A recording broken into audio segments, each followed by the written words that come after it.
I have with me Rupesh Kumar Pal, who has been on a hunger strike since for the past 2 days.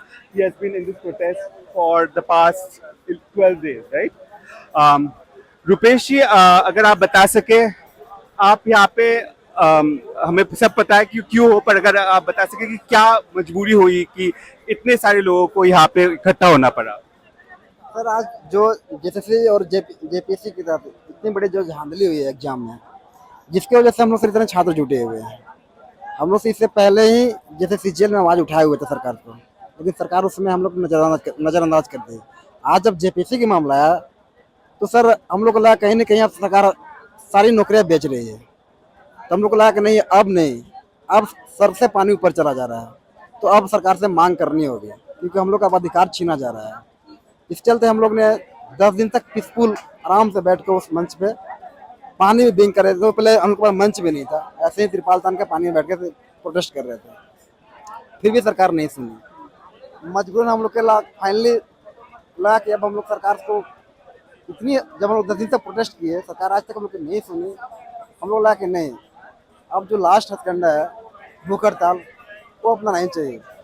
तो फिर हम लोग finally decision किए कि नहीं, कल से हम लोग भूख हड़ताल करते हैं। तो कल से हम लोग सिर्फ भूख हड़ताल पे बैठे हुए हैं, इतने सारे बच्चे, चार हम लोग बैठे हुए हैं। ये जो सबर का जो ये सबर आपने कहा कि सर के ऊपर चली गई है, और हम भी सुन रहे थे जब कि 2000 से तो शुरू हुई है झारखंड की हिस्ट्री, और उसमें 14 एग्जाम्स हुआ है, उसमें से एक भी कोई एग्जाम नहीं हुआ जिसमें कोई घपला नहीं था। तो इतना अन्याय हो रहा है झारखंड के बच्चों के साथ इतने साल तक, पर ऐसा लगता है कि हम लोग नेशनल मीडिया में या फिर नेशनली लोगों को पता ही नहीं है। पर मुझे पता है कि आप लोग प्रोटेस्ट किए जा रहे हो, एवरी ईयर ही करते हो। जी जी, ये अभी 14 जेपीसी सिर्फ नाम के है सर। एक्चुअली सच मायने में अगर देखा जाए तो ये 18 जेपीसी है या 8वां जेपीसी है, क्योंकि बीच बीच में लैप्स किया गया है। 26 साल हो गए इस स्टेट के बने हुए सर। अगर सच देखा जाए तो आज 26वां जेपीसी देना चाहिए था, बट अभी 14 जेपीसी बोला जाता है, जबकि एक्चुअली 8वीं बार एग्जाम हुई है। और ये जो झारखंड के युवा में इतनी निराशा की जो ये हो गई है, मुझे समझ में आ रहा है कि बहुत दिन की मतलब बहुत दिन से सब्र रखने के बाद आप लोगों को अब इस स्टेज में आप लोग आए हो।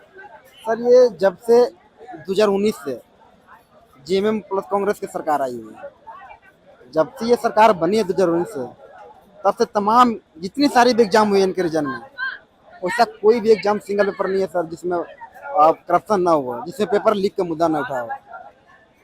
बट सर सरकार को हम लोग जब जब जब आवाज उठाते हैं, सरकार सिर्फ अपनी लगा बोलते हैं, वो सीआई टीम गठित करती है और हम लोग को सिर्फ आवाज दबा देती है। हम लोग इससे पहले जैसे सीजीएल का आवाज उठाया था, पर दबा देती है मतलब क्या, कैसे दबा देती है? जैसे कि उसे बता रहा था कि जैसे सीजीएल हम लोग एग्जाम दिए थे, जब हम लोग एग्जाम एग्जाम देने जैसे गए, उस दिन वहाँ के नेट बंद कर दिया था। पूरी स्टेट की नेट बंद होती है, नेट सर बंद होती है, और नेट बंद करके और पेपर को बाहर आउट किया जाता है। बहुत सारे लड़का उसमें 120 लड़का पकड़ाता भी है, पर सरकार कभी एक्सेप्ट नहीं करती है। क्यों? क्योंकि उसमें सोशल मीडिया का उपयोग नहीं हो रहा था, तो ज़्यादा वायरल हुआ नहीं। जब हम लोग नेक्स्ट डे एग्जाम देकर जब रिटर्न घर आए, तो कुछ कुछ सोशल मीडिया पाने लगा कि यहाँ यहाँ क्वेश्चन पढ़ा गया।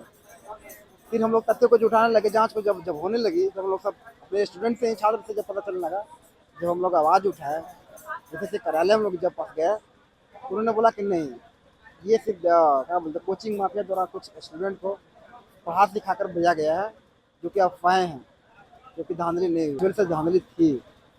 क्योंकि सर जैसे सीजीएल इतनी बड़ी सर, मतलब इतनी बड़ी हम लोग के लिए जॉब थी सर। 2015 के वैकेंसी थी, 2015 से फॉर्म फिलअप हो रहे थे। फाइनली 2024 में इसका एग्जाम हुआ, फाइनली 2025, हाँ 2024 में।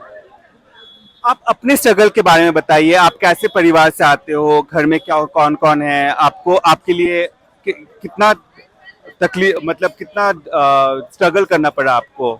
सर हम लोग किसान फैमिली से आते हैं, मेरे फादर किसान है। जी, हम लोग कोई बड़े पैमाने पर बड़े घराने से आते नहीं, हम किसान हैं। हम लोग स्ट्रगल करते हैं, आज हमने 2017 से स्ट्रगल कर रहे हैं। ऑलमोस्ट 10 साल से। जी, मैंने 2017-18 से 20 में बीएड भी किया हुआ है। बट सर बीएड किए हैं लेकिन आज तक सर जेटेट एग्जाम नहीं दिए हैं। झारखंड में जेटेट टेस्ट आज तक भी नहीं हुई है। 2016 के बाद 26 आ गए, 10 साल में नहीं हुआ अभी तक। अभी तक नहीं हुई है। सिर्फ यहाँ फॉर्म फिलअप होता है, कभी फॉर्म फिलअप होगा नियमावली रद्द, कभी नियमावली बनेगा तो कभी सिलेबस खत्म। मतलब सरकार को बस ये है आप फॉर्म फिलअप करो, इसका कोई लिमिट नहीं है कि आप एग्जाम लेंगे कि भी नहीं लेंगे। 2016 के बाद 2026 आ गया, अभी तक एक बार भी जेटेट नहीं हुआ। तो बताइए सर, हम लोग बीएड आकर 2018-20 में किए, आज 6 साल हो गए सर। आखिर हम लोग 6 साल से बैठे हुए हैं। अगर यहाँ पे जेबीटी टेस्ट होती, शिक्षक की बहाली आती, इससे पहले बहाली भी आए थे टीजीटी पीजीटी का, उसमें क्या हुआ, वही छात्र एलिजिबल है जो जेटेट क्वालिफाई है। सर हम लोग के क्या गुना है, हम तो 18-20 में हम लोग बीएड कंप्लीट किए। अगर सरकार स्टेट लेती तो हम लोग भी एलिजिबल होते, और सरकार नहीं ली। अच्छा, अब ये बताइए, हेमंत सोरेन ने कहा कि से बात करना चाहते हैं, आप अगर उनसे बात हुई तो आप क्या क्या मांगे करेंगे? सर उनसे हम लोग साफ साफ मांगे हैं कि वो एक टीडीपीएल एजेंसी है, टीडीपीएल एजेंसी के तहत जितने भी एग्जाम हो और जितने भी एग्जाम है उसको तत्काल रद्द करना होगा। और दूसरी, टीडीपीएल का मार्केटिंग मैनेजर अभय तिवारी है, हाँ, अभय तिवारी, हाँ, वो अभी जेल में है। जेल में है अभी। हाँ। वो खुद 12 एग्जाम क्वालिफाई किए हैं, जबकि वो खुद एग्जाम कंडक्ट करवाते हैं झारखंड में, जैसे सीजीएल हो या जेपीसी हो, और उन्हीं एग्जाम में खुद एग्जाम भी देते रहते हैं, और खुद उसमें टॉपर रैंक रहते हैं, सेकेंड टॉपर। खुद तो रहते हैं, अपने घर के फैमिली मेंबर को भी लाते हैं। सोच सकते हैं कितने सारे बड़े पैमाने पर काम लिए हुए हैं। वही अभय तिवारी के बारे में जैसे सीजीएल में बात उठ रहे थे, लेकिन उस समय सरकार हम लोग को दबा दी थी। जब आज वो जेपीसी की बात है तो आज सब उजागर हुआ। आज वही सीआईडी पर ये उजागर भी तो आई थिंक जंतर मंतर का प्रोटेस्ट के बाद ही हुआ है। अभी लाइक लोगों में ये अवेयरनेस आया है, इसीलिए फोकस आया आपका। हाँ ये बोल सकते हैं, पहले से हम लोग भी प्रोटेस्ट करते थे, लेकिन उतनी बड़े पैमाने पर आज हुआ उतने बड़े पैमाने पर कभी नहीं हुआ था। आज तक कभी नेशनल मीडिया हम लोग कभी कवरेज ही नहीं की थी, लोकल मीडिया पे कवरेज करती थी, जो कि सरकार कभी इसको ध्यान नहीं देती थी। पर जब हम लोग ये प्रोटेस्ट स्टार्ट किए हैं, जब से नेशनल मीडिया आई है, आज सरकार भी दबाव में है। कल से सत्र चालू होने वाला है, अपोजिशन पार्टी भी हम लोग से मिली है, आए थे। अपोजिशन पार्टी भी गवर्नमेंट की पार्टी भी आई हुई थी। हाँ, ऑपोजिशन आई थी, फिर ये यूथ कांग्रेस के लोग भी आए। कांग्रेस के भी लोग आए हुए थे। उन्होंने बात बोला कि सरकार के पास लोग मांग रखेंगे, वार्तालाप के लिए बात करते हैं। वो आज सरकार की तरफ से प्रतिनिधि मंडल बोले थे कि आज मिलने के लिए हम लोग डेलीगेशन टीम को बोले गए थे मिलने के लिए, बट सर हम लोग का आज फ्लैग मार्च था, जिसकी वजह से हम लोग नहीं मिल पाए। तो कल का डेट रखा गया है, हम लोग कोर कमेटी कल देखते हैं 5 बजे से टीम जाएगी मिलने। तो यही है कि मीडिया का फोकस रहे तो फिर कितना बड़ा चेंज आ सकता है एक प्रोटेस्ट में। बहुत पा सकता है सरकार को।